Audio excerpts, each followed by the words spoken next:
Hi there, this story is called Giraffes Can't Dance. Gerald was a tall giraffe whose neck was long and slim, but his knees were awfully bandy and his legs were rather thin. He was very good at standing still and munching shoots off trees, but when he tried to run around, he buckled at the knees. Now, every year in Africa, they hold the jungle dance, where every single animal turns up to skip and prance. And this year, when the day arrived, poor Gerald felt so sad because when it came to dancing, he was really rather bad.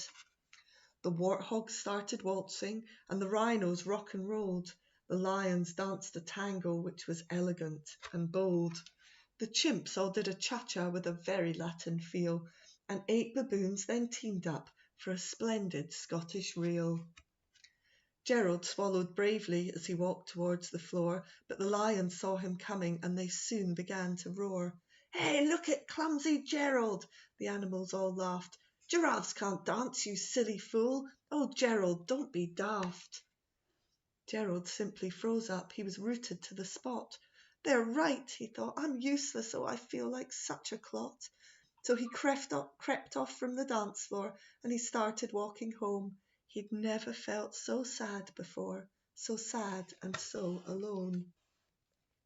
Then he found a little clearing and he looked up at the sky. "The moon can be so beautiful," he whispered with a sigh. "Excuse me," coughed a cricket who'd seen Gerald earlier on, "but sometimes when you're different, you just need a different song."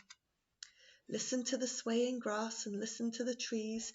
To me, the sweetest music is those branches in the breeze. So imagine that lovely moon is playing just for you. Everything makes music if you really want it to. And with that, the cricket smiled and picked up his violin. Then Gerald felt his body do the most amazing thing.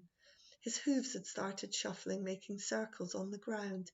His neck was gently swaying and his tail was swishing round. He threw his arms out sideways and he swung them everywhere. Then he did a backward somersault and leapt up in the air. Gerald felt so wonderful. His mouth was open wide. "I'm dancing, yes, I'm dancing, I am dancing," Gerald cried. Then one by one each animal who'd been there at the dance arrived while Gerald boogied on and watched him quite entranced.